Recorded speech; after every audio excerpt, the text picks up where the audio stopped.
Shalom et bienvenue pour cette nouvelle vidéo. Aujourd'hui, nouvelle vidéo qui s'intitule Contradiction et absurdité du Coran, partie 7. Comme d'habitude, c'est avec joie que je vous expose les contradictions et absurdités du Coran.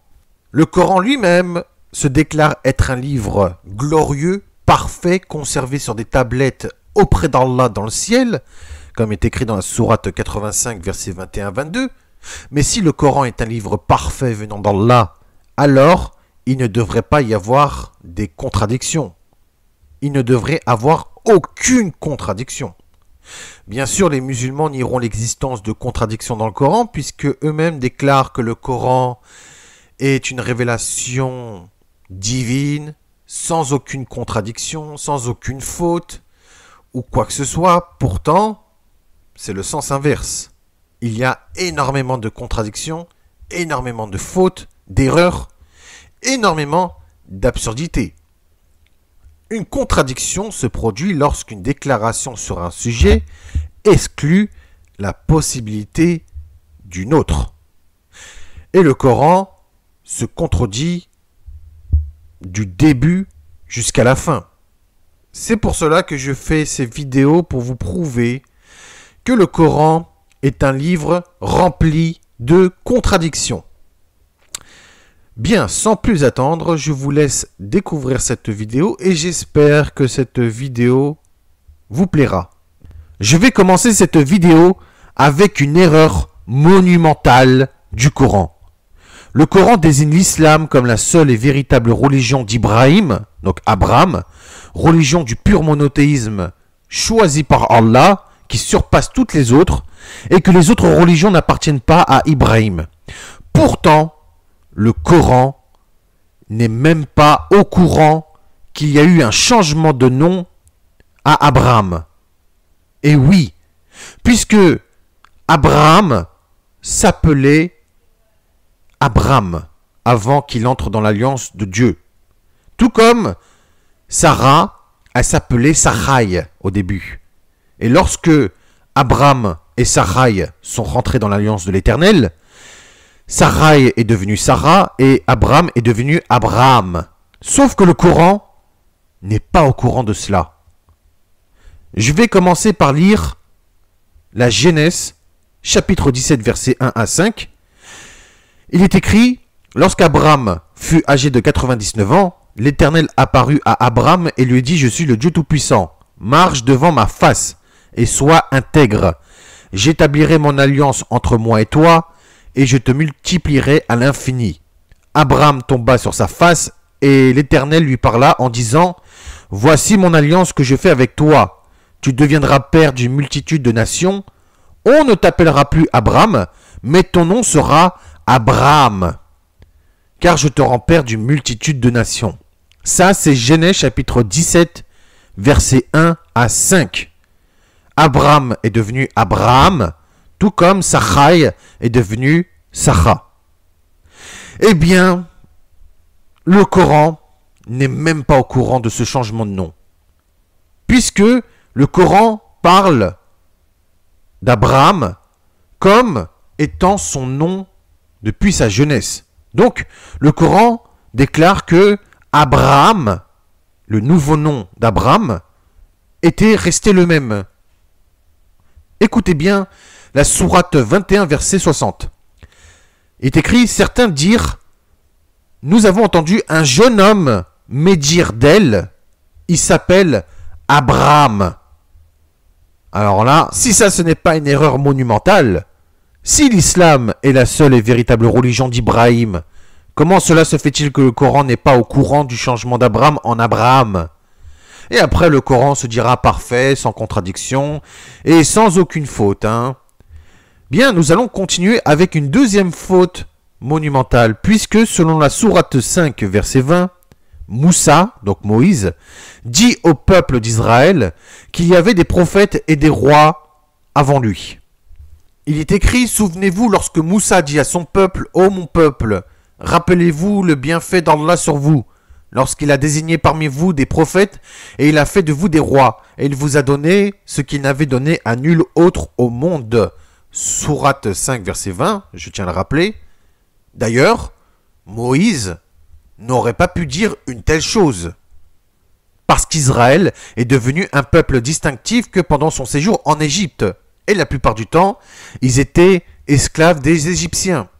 Israël est devenu une nation distincte à part entière à l'époque de Moïse par l'acte de l'Éternel de les libérer, de les conduire hors d'Égypte, d'avoir choisi ce peuple entre tous les peuples comme un royaume de sacrificateurs et une nation sainte en leur donnant une constitution par son alliance avec eux au mont Sinaï.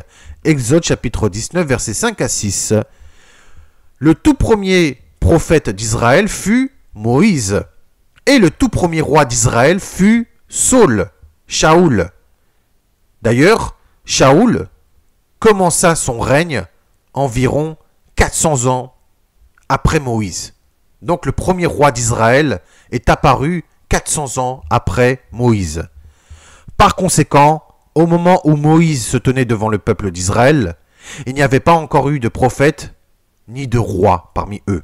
Donc, une erreur monumentale. Bien. Dès à présent, nous allons commencer les contradictions du Coran. Alors, première contradiction. Y aura-t-il une enquête au paradis? Eh bien, selon la sourate 23, verset 101, il n'y aura aucune question puisque les élus du paradis d'Allah ne se poseront pas de questions. Il est écrit, puis quand on soufflera dans la trompe, il n'y aura plus de parenté entre eux ce jour-là et ils ne se poseront pas de questions. Voilà, donc... Par contre, dans la sourate 52, verset 25 et la sourate 37, verset 27, contradiction, ils s'interrogeront les uns et les autres. Et ils s'interrogeront donc mutuellement. Il est écrit, et les uns se tourneront vers les autres, s'interrogeant mutuellement. Donc, ils se poseront des questions ou ils ne se poseront pas de questions? Continuons. Allah est-il vraiment le seul à connaître l'interprétation du Coran? Oui, selon la sourate 3, verset 7, puisqu'il est écrit « C'est lui qui a fait descendre sur toi le livre. Il s'y trouve des versets sans équivoque qui sont la base du livre et d'autres versets qui peuvent prêter à d'interprétations diverses. Les gens donc qui ont au cœur une inclinaison vers l'égarement mettent l'accent sur les versets à équivoque, cherchant la dissension en essayant de leur trouver une interprétation alors que nul n'en connaît l'interprétation à part Allah. Donc selon cette sourate, personne ne connaît l'interprétation du Coran à part Allah, et même Allah accuse ceux qui veulent donner des interprétations du Coran d'avoir dans leur cœur une inclinaison vers l'égarement.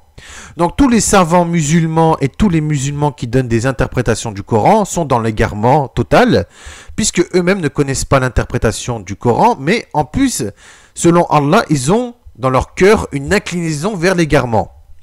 Ça promet, hein. Eh bien, aussi, selon la sourate 72, versets 26 à 27, Allah donne le secret de l'interprétation du Coran seulement à des messagers qu'il a choisis. Et oui. Donc, il est écrit, c'est lui qui connaît le mystère.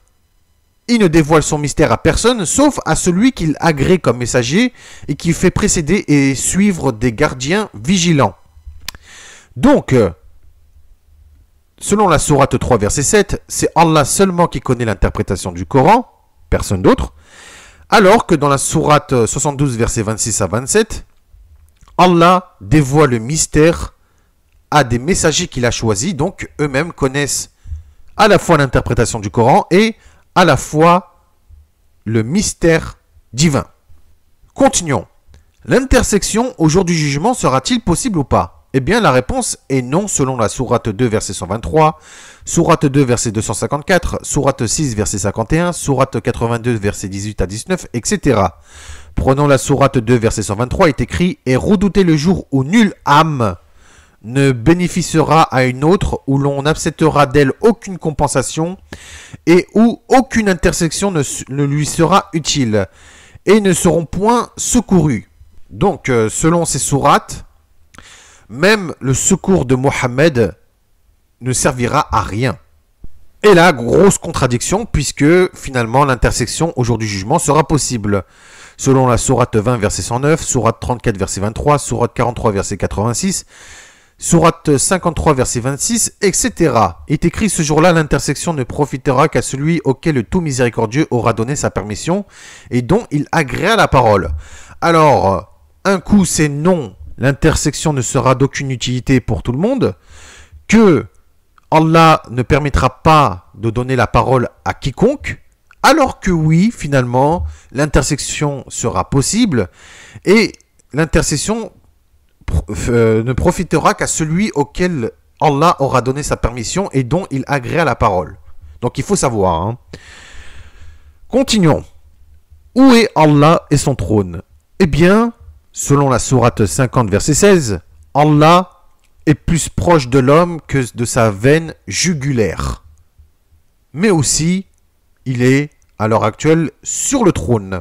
Sourate 57, verset 4. C'est lui qui a créé les cieux et la terre en 6 jours, puis il s'est établi sur le trône. Donc, à l'heure actuelle, il est sur le trône. Trône qui est sur l'eau. Sourate 11, verset 7. Et c'est lui qui a créé les cieux et la terre en 6 jours, alors que son trône était sur l'eau. Et en même temps, si lointain qu'il faut entre 1000 et 50 000 ans pour l'atteindre. Donc, entre 1000 ans, sourate 2, verset 96, sourate 22, verset 47, sourate 29, verset 14 et sourate 32, verset 5, et 50 000 ans pour l'atteindre, sourate 70, verset 4. Donc, Allah est plus proche de l'homme que de sa veine jugulaire, ou alors il est sur son trône, ou alors sur l'eau, ou alors si lointain qu'il faut entre 1000 et 50 000 ans pour l'atteindre. Contradiction. Ensuite, il n'y a aucun protecteur en dehors d'Allah. Aucun. Selon le Coran, c'est uniquement Allah lui seul qui est le protecteur des musulmans. Il est écrit dans la sourate 2, verset 107. Et ne sais-tu pas qu'Allah appartient le royaume des cieux et de la terre, et qu'en dehors d'Allah, vous n'avez ni protecteur ni secoureur. Donc, Allah seulement protège. Ou même dans la sourate 29, verset 22, il n'y a pour vous en dehors d'Allah ni allié ni secoureur. Pourtant, dans la sourate 41, verset 30 à 31, les anges eux-mêmes disent: nous sommes vos protecteurs dans la vie présente et dans l'au-delà, mais aussi dans d'autres sourates qui veillent sur l'homme. Sourate 13, verset 11, il, donc l'homme, à part devant lui et derrière lui des anges qui se relaient et qui veillent sur lui par ordre d'Allah. Également dans la sourate 82, verset 10.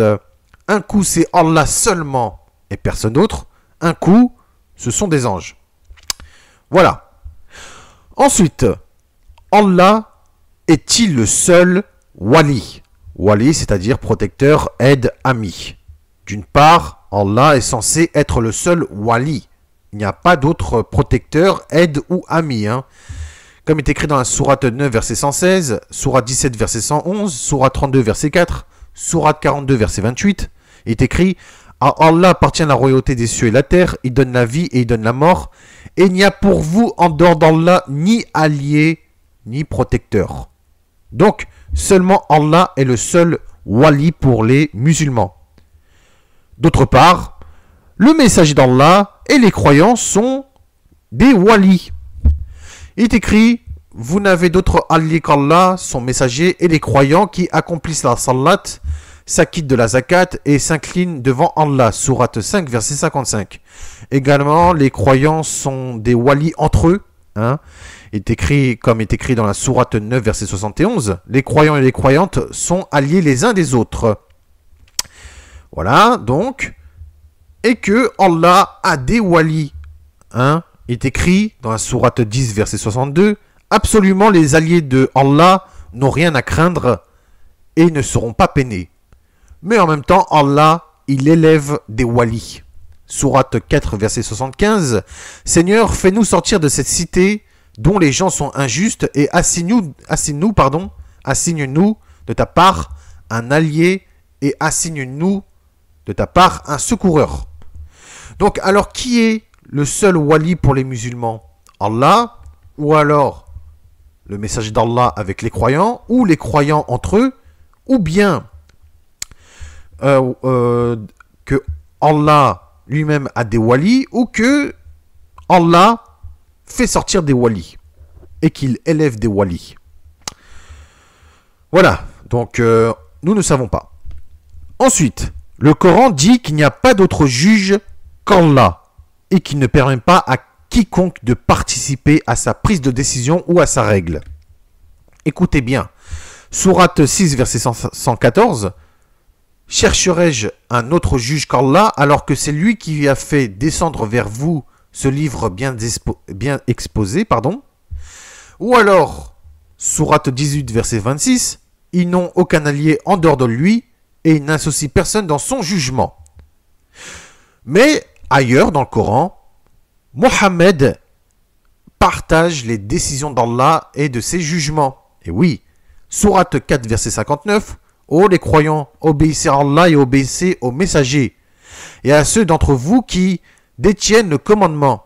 Puis, si vous vous disputiez en quoi que ce soit, renvoyez-la à Allah et aux messagers. Si vous croyez en Allah et au dernier jour, ce sera bien mieux et de meilleure interprétation et aboutissement. Mais aussi, Sourate 4, versets 64 à 65, nous n'avons envoyé de messagers que pour qu'ils soient obéis par la permission d'Allah. Si lorsqu'ils ont fait du tort à leur propre personne, ils venaient à toi en implorant le pardon d'Allah, et si le messager demandait le pardon pour eux, ils trouveraient certes Allah très accueillant au repentir miséricordieux. Étonnamment, Muhammad partage également la capacité d'Allah de pardonner aux pécheurs, puisque dans la sourate 33, verset 36, est écrit « Il n'appartient pas à un croyant ou à une croyante, une fois qu'Allah et son messager ont décidé d'une chose, d'avoir encore le choix dans leur façon d'agir, et quiconque désobéit à Allah et à son messager, s'est égaré certes d'un égarement évident. » À la lumière de ce qui précède, qu'est-ce qu'une personne doit croire exactement? Allah est-il le seul juge et refuse de partager sa décision de gouverner avec qui que ce soit? Voilà. Ou bien Mohammed juge-t-il aussi et prend des décisions pour sa communauté? Et qui juge avec Allah? Il prend des décisions avec Allah. Si Allah et Mohammed jugent ensemble et prennent des décisions ensemble, n'est-ce pas une belle preuve d'associationnisme que les musulmans accusent les autres d'associationnisme? Là, dans le Coran, nous n'avons pas une belle preuve d'associationnisme. La réponse est oui. Puisque Mohammed pardonne aux pécheurs et Mohammed juge les pécheurs avec Allah. Et il intercède auprès d'Allah pour les pécheurs. Donc, posez-vous les bonnes questions. Bien, maintenant, voyons le problème avec l'histoire de Lot. Son peuple a ordonné d'expulser Lot de leur cité, selon la sourate 7, verset 82, et sourate 27, verset 56. C'est écrit « Expulsez-les de votre cité, ce sont des gens qui veulent se garder purs. » Pourtant, dans la sourate 29, verset 29, ils n'ont pas chassé ou expulsé Lot de leur cité, mais ils ont plutôt demandé le châtiment d'Allah, puisqu'il est écrit « Fais que le châtiment d'Allah nous vienne, si tu es du nombre des véridiques. » De toute évidence, ces réponses sont différentes. Alors, Allah préfère tous les enfants d'Adam à beaucoup de ses créatures. Il est écrit dans la sourate 17, verset 70, « Certes, nous avons honoré les fils d'Adam, nous les avons transportés sur terre et sur mer, leur avons attribué de bonnes choses comme nourriture, et nous les avons nettement préférés à plusieurs de nos créatures. » Donc, tous les fils d'Adam, de toute race, de toute religion, de toute tribu, de toute langue, sont les créatures préférées d'Allah. Pourtant, dans la sourate 98 verset 6, Allah déclare « Les infidèles parmi les gens du livre, ainsi que les associateurs, iront en enfer, dans le feu de l'enfer pour y demeurer éternellement. De toute la création, ce sont eux les pires. » Faut savoir, Mais aussi, sourate 7, verset 179, Allah aime tellement les enfants d'Adam qu'il a créé des hommes exprès pour l'enfer. Et oui, nous avons destiné beaucoup de djinns et d'hommes pour l'enfer. Donc il a créé des hommes et des djinns exprès pour l'enfer. Sourate 7, verset 179. Donc les enfants d'Adam, tous les enfants d'Adam de toute race, de toute religion, de tout peuple, sont-ils les préférés d'Allah au-dessus de toutes les créatures d'Allah, ou bien ils sont haïs et détestés au point qu'ils ont été créés pour l'enfer? Bonne question. Ensuite, selon la sourate 29, verset 27, tous les prophètes sont de la postérité d'Abraham. Il est écrit, nous lui donnâmes Isaac et Jacob et plaçâmes dans sa descendance la prophétie et le livre. Nous lui accordâmes sa récompense ici-bas, tandis que dans l'au-delà, il sera parmi les gens de bien. Donc, selon cette sourate, la descendance d'Isaac et de Jacob recevront la prophétie et le livre, donc également des prophètes. Mais dans la sourate 16, verset 36, Allah affirme qu'il a suscité des messagers parmi tous les peuples qui, bien évidemment, ne descendent pas d'Abraham. Nous avons envoyé dans chaque communauté un messager pour leur dire « Adorez Allah, écartez-vous du tagout ». Faut savoir, hein. Ensuite, il est important, selon le Coran, que les musulmans puissent épouser les épouses divorcées des enfants adoptés, notamment des fils adoptés. Dans la sourate 33, verset 37, est écrit « Puis quand Zaïd eut cessé toute relation avec elle, nous te la fîmes épouser, afin qu'il n'y ait aucun empêchement pour les croyants d'épouser les femmes de leurs fils adoptifs. Quand ceux-ci cessent toute relation avec elle, le commandement d'Allah doit être exécuté. » Pourtant, dans la sourate 33, versets 4 à 5, il est interdit d'adopter des fils. Il est écrit, il n'a point fait de vos enfants adoptifs vos propres enfants. Que nous devons croire alors? Nous ne savons pas. Ensuite, Allah n'a envoyé que des hommes comme messagers. Sourate 12, verset 109, Sourate 21, verset 7 à 8, Sourate 25, verset 20 à 21. Pourtant, le Coran parle aussi d'une bête qui est sortie de terre, qui était aussi un messager d'Allah, qui a été envoyé aux hommes. Dans la sourate 27, verset 82, il est écrit « Et quand la parole tombera sur eux, nous leur ferons sortir de terre une bête qui leur parlera. Les gens n'étaient nullement convaincus de la vérité de nos signes ou versets. Mais une bête qui sort de terre, ça ne vous dit pas quelque chose? Eh bien, la bête de l'Apocalypse. Et oui, puisque l'Apocalypse précise bien que la bête qui monta de la terre, de la surface de la terre, était venue séduire les hommes par ses paroles. Vous savez, la bête, le dragon et le faux prophète. Je vous l'ai toujours dit dans les vidéos sur l'islam, que Allah c'est le dragon, donc Satan.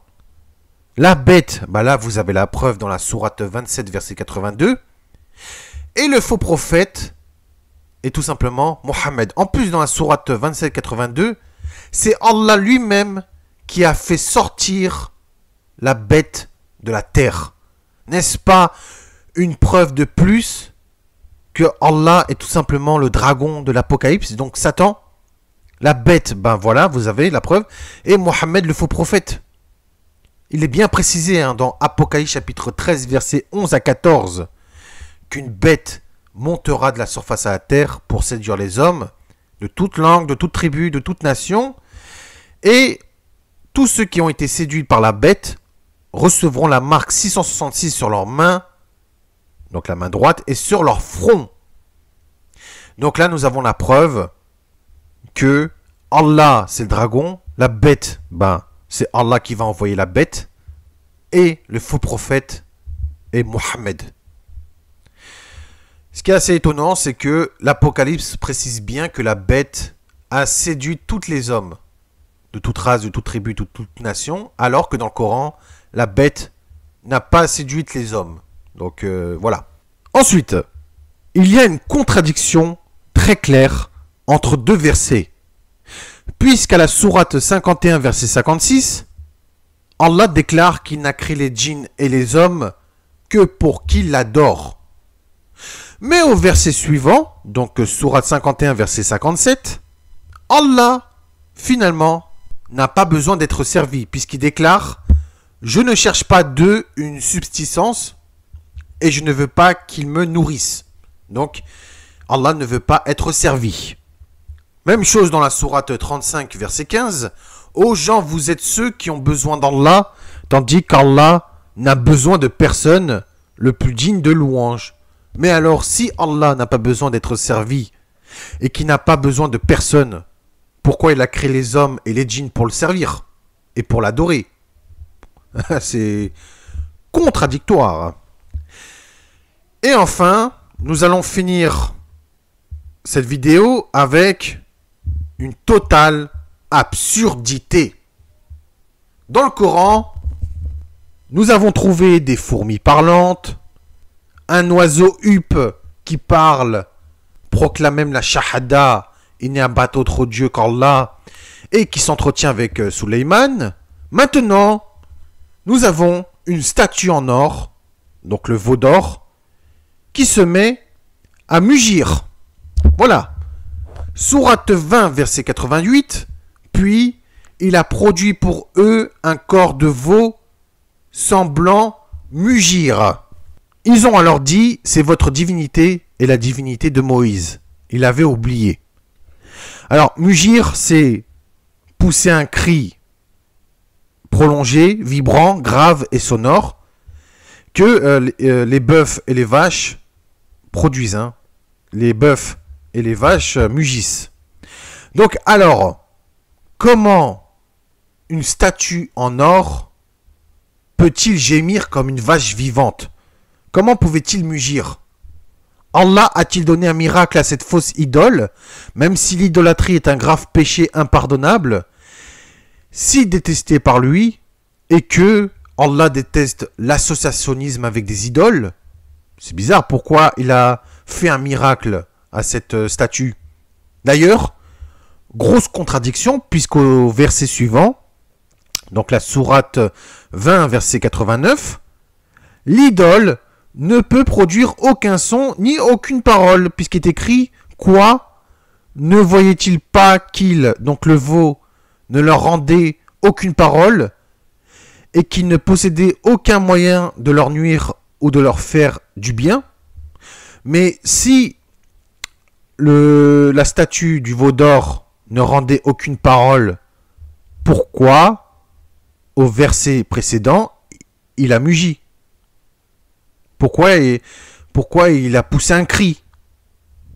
Voilà, c'est comme si vous allez dire à un muet, bah parle.